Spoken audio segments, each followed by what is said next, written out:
All right, welcome back, guys. When unmet needs masquerade as love, I'm interested in the needs portion. Don't know about it masquerading as love. Understanding the difference between genuine love and the relief of having deep needs finally met. I'm all about needs getting met.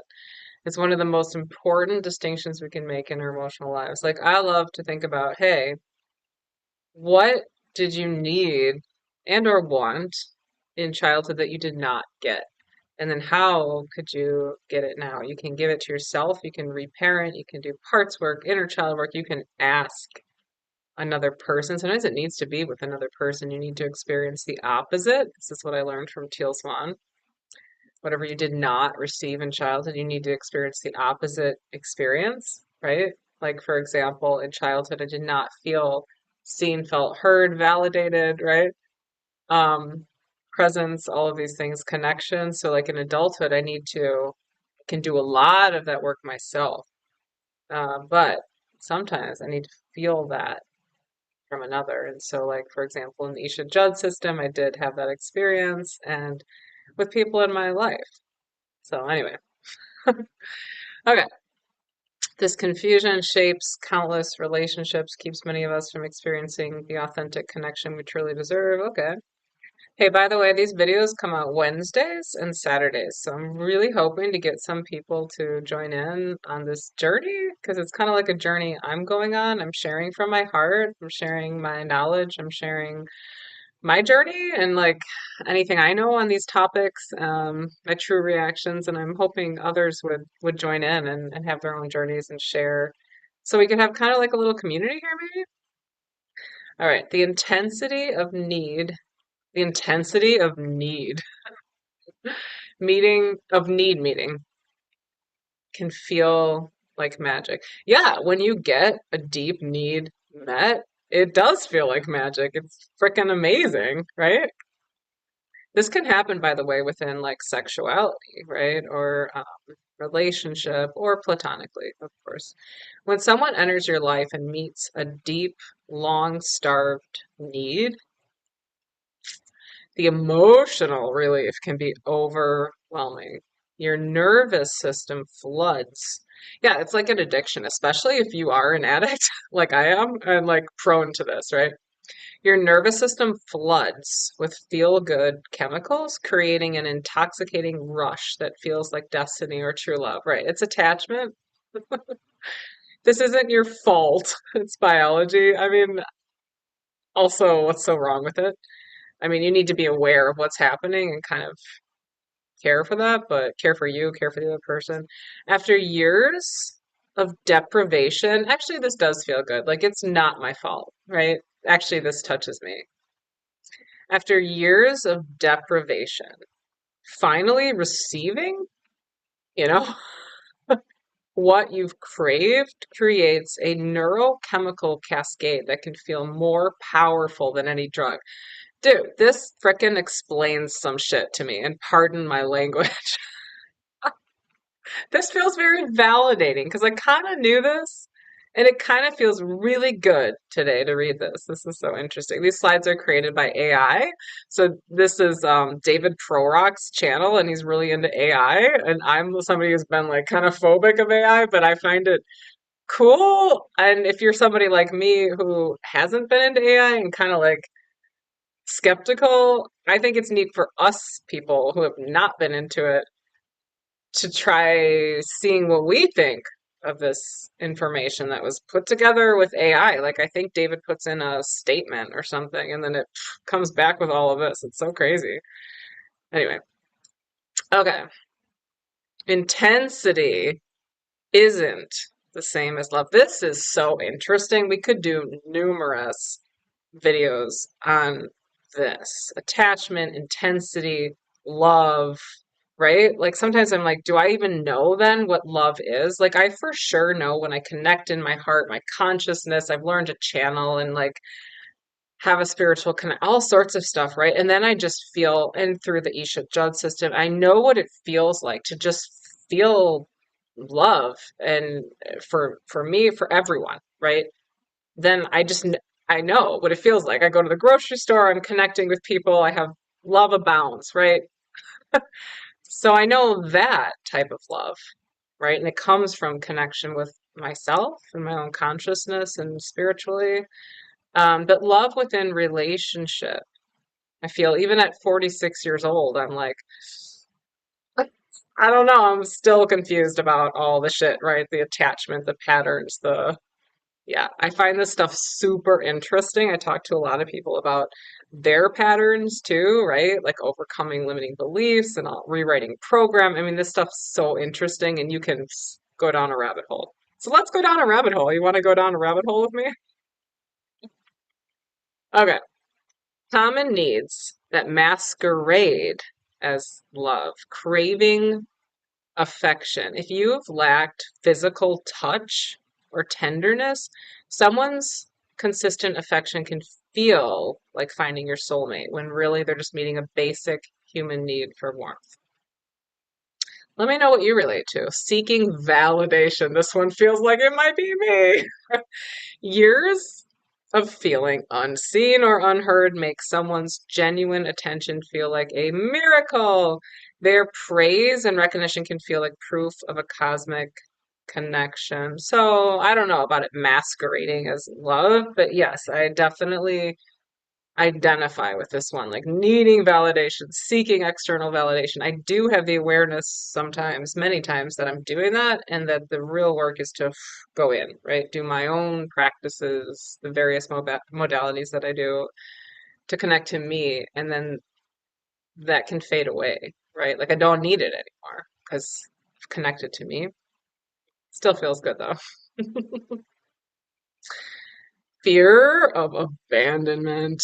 Like I tend to be more on the side of avoidant, where I like really need my own space. Like I'm like, I will never live with someone again, right? Like I want to come out to play, come out to connect deeply. I like to connect deeply, but like on my own terms, right?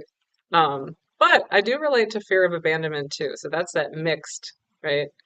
I forget the word for it when you have both avoidant and anxious attachment, disorganized.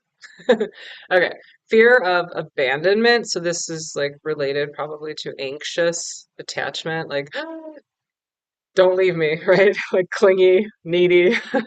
Someone's reliability and consistency can feel like the one when you've been surrounded by people who leave. Their stability soothes an old wound, not necessarily creates new love. I mean, to some degree, I'm not really worried about like the words, right? Like whether we call it love or, I don't know. Your brain need relief when long. This is actually interesting, though. This is interesting. I feel like I'm experiencing this recently. Your brain on need relief. It's like drugs, right? When you like when a need has been relieved, like a deep frickin' childhood need, right, has been met. It's like your brain's on drugs. When long deprived needs suddenly get met, whoa, your brain releases a powerful cocktail of dopamine and oxytocin, the same chemicals involved in falling in love. This is interesting. Okay, I'm always so skeptical, right? This is interesting. When we fall in love, those chemicals, that infatuation, that newness, right? Okay, when we get a need met. Yeah, and I've always blended, those have always blended to me. It's kind of always been blended, falling in love with because that person is meeting a need. So, what about you? I guess it didn't occur to me that others don't do it that way. This creates a neurochemical high that feels like romantic destiny. Your attachment system designed to keep you safe codes this relief as important person, must keep close. But attachment, I mean, it's good. It is good. Attachment born from desperation operates differently from attachment born from abundance and choice. I don't know.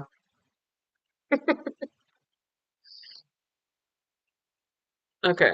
Love versus need, the critical difference. Genuine love seeks the other's flourishing and growth. Yeah, I'm aware of like I can be really selfish and really needy and like it's meeting my need and like I can become like how I don't want to. Like I really like how I've become in life, right? Outside of relationships, like to strangers where we don't have that attachment stuff going on, clients, whatever. I can have an outpouring of love, right? Like I want to be of love and service in the world.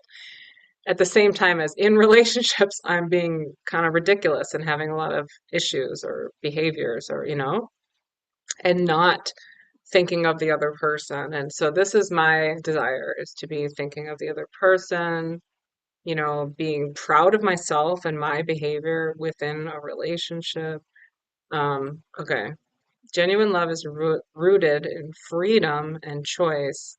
It is expansive and generous based on seeing who they truly are. Like, do you relate to mm, being less loving to your partner than strangers?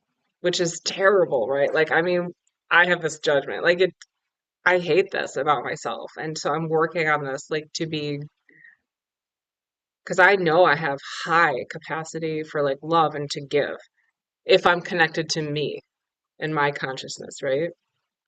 But can I please, like, God, direct this to my partner, right? Okay. Create space for both people to be whole, unmet need, pulls toward what they provide for you, often creates dependency and clinging. Constrictive and fear-based. Okay, fear-based. My mother, I feel like I was bathed in fear. This is what I always say since I was in utero, which I should have some compassion. She grew up in unsafe at times, a lot going on, chaotic, abusive, alcoholic home, right? Okay, makes sense for her to have been fear-based. Based on how they make you feel. So, yeah, I mean, I relate to all of this, right? Do you? Okay. Requires their presence for your stability. Yeah, totally. So, like, I'm working on this. Like, if I don't feel that profound connection at every second, that's okay. That's normal, right? This is what my boyfriend tells me. Like, it's not going to feel magical at every moment, especially over time, right? And God help me, like, think of Him. It's better to understand than to be understood, right? I have these conflicting ideas. Like, it's a childhood need, right? I was starved for it to be seen, felt, heard, right? It's a big trigger for me to not feel listened to and make it mean I don't matter, I don't have value, my self is, right? All this stuff, okay? On the other hand, I can be very good at, especially outside of a relationship, giving presence, right? And because of the struggles I've had, sometimes I can really be very, very safe for people and sometimes meet their needs and this kind of thing. Anyway, why we fall for this confusion. Neurochemical hijack. I think this happened to my brain recently, with somebody. The brain's reward system can't distinguish between relief from deprivation and genuine connection. So and I am parsing that out. Where is the genuine connection and where was it like it just met a need? Both flood us with the same feel-good chemicals we associate with love. Okay, familiar patterns feel like home. Everything goes back to childhood. When someone matches our early unmet childhood needs, the familiarity feels like coming home, even when it's just reenacting old wounds in new packaging. That's really interesting because, like, I didn't feel seen, felt heard, right? And so maybe if someone doesn't hear, see, feel me. Sometimes I think that's love. I don't know, right? Cultural love stories. Movies, songs, stories romanticize yearning, pain, need-based attraction as the height. of love. Yeah, and I tend to be romantic like that or fantasy based or yeah, reinforcing our confusion about what healthy love looks like. So, I'm learning this in middle age. That's okay. The transformative question. Do I love who they are or what they do for me? This, you see, I'm like, oh no, right? This single question can illuminate the difference between love and need when you can honestly say you appreciate their quirks, support their dreams. I mean, I am starting to finally begin to do this, right? Which I'm ashamed of, but at least I'm finally starting to do it. Even when inconvenient to you, like I'm so selfish and I'm starting to like work on that and feel secure in yourself, whether they're present or not. Yep, that's closer to love. This need thing, this brain hijack thing, took me off my center, right? So now I'm recentering. Like I feel I have been at a crossroads. Like I could go down a bad path or I could grow. And I want to grow. I've come so far, have a lot to give. I want to grow. I want to be in my good energy. When I am, I have boundless love for you, for everyone, like, for life. Like, I want to be like that. Yeah. All right. Oh, I thought that was it. Signs you're loving from wholeness, not wounds. Interesting. I feel safe with them, but I also feel safe alone. When coming to this. Your sense of security comes from within. Yeah, enhanced but not dependent on their presence. Yeah. So I had the hijacking and now I'm coming back from it, get grounded, get grounded, get grounded. Okay, I want their happiness, even if it means sacrifice for me. Interesting, because I thought you don't want to sacrifice. You genuinely care about their well-being. Like I've been aware that I've been selfish, right? And like not thinking of my boyfriend, for example, or another person. Like I'm caring about me, right? And I want to be genuinely caring about them. Like learning how to do both, right? Separate from what it means for you. Okay, and then we've got I'm curious about their inner world always. I am. I love inner world. Not just grateful for their attention. So I want to hear about the inner world. Yeah, for sure. You want to know who they really are, not just bask in how they make you feel. Yeah. Okay. Love begins when you see and choose each other. Real love begins when two whole beings see and choose each other, not when two wounds magnetize and cling together in desperate relief. Oh boy. The path to genuine love starts with awareness of your own needs, wounds, patterns, when you can meet your own emotional needs and feel whole on your own or in healthy ways with others, right? And sometimes you need people, especially if you're somebody like me who was so like trying to stay safe by staying isolated. You need people too. But yes, a lot of it I can do myself now that I've learned and I can pass these skills on. So reach out to me. You're free to love somebody who they truly are rather than what they provide. This is where lasting, healthy relationships are born. And I am at a place in my life where I've shut so many people out and been so isolated. It's like, no, I want to choose my family and friends, and I don't want to lose them. Like, I do want to learn these skills, right? So if you're a person like that who's been kind of isolated and, let me know. Let us know. Let's do a journey. I don't know. What do you want to do? Okay, ready to explore deeper? Consider journaling about your past relationships through this lens. What needs were being met? It's a good question. What would love look like from a place of wholeness rather than wounds? Okay. And that's it. Hey, so I'm gonna wrap this up, and I would love, love, love, love, love to get some comments, engagement. I mean, not just like, yeah, we want to build our channel, but also I just genuinely want to connect with you. I really do. So have a beautiful day. Love you all.